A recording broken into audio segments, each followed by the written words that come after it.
ఈ సమావేశాలలో దురదృష్టవశాత్తు దాదాపు 25 ప్రశ్నలకు సభలో సమాధానం లభించలేదు.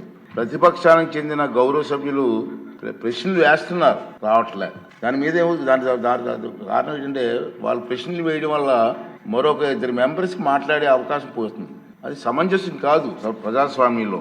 కానీ ప్రశ్నలు అడగడానికి సభలో ఉండటం లేదు. మీరు చూస్తూనే ఉన్నారు, ప్రశ్నలు వస్తున్నాయి, వాళ్ళు సభలోకి రావట్లేదు. ఈ కారణంగా సభలో ఎవరో ఒకరి ద్వారా మరో 2 ప్రశ్నలు అడిగే అవకాశం కోల్పోతున్నారు. ఇది చాలా దురదృష్టకరం. సభకు ఎన్నికైన గౌరవ సభ్యులు సగర్వంగా సభకు రావాలి.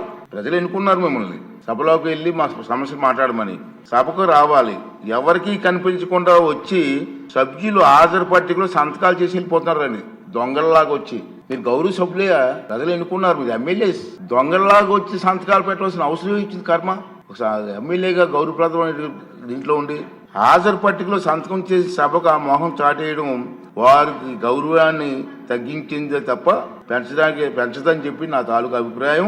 వీరిలో ముఖ్యంగా నా దృష్టికి వచ్చింది వై బాలనాగరెడ్డి గారు, తాటిపర్తి చంద్రశేఖర్ గారు, రేగం లింగం గారు, మత్స్యలింగం గారు, విరూపాక్ష గారు, మత్స్యరాజ విశ్వేశ్వరరాజు గారు, ఆగిపాటి అమర్నాథ్ రెడ్డి గారు, దాసరి సుధ గారు.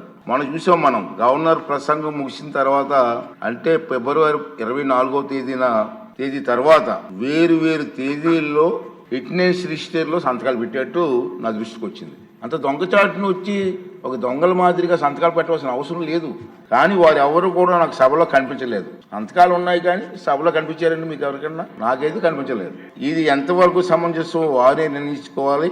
మనల్ని ఎన్నుకున్న ప్రజలు మనం ఆదర్శంగా నిలవాలి తప్ప ప్రజలకి, మీకు ఓట్లేసిన ప్రజలకి తలవంపులు తెచ్చేలే ప్రవర్తించకూడదని చెప్పి నా అభిప్రాయం. ఈ సభ ముందు పెట్టాలని చెప్పి నేను ఈ 2 విషయాలు మీకు తెలియజేస్తానండి.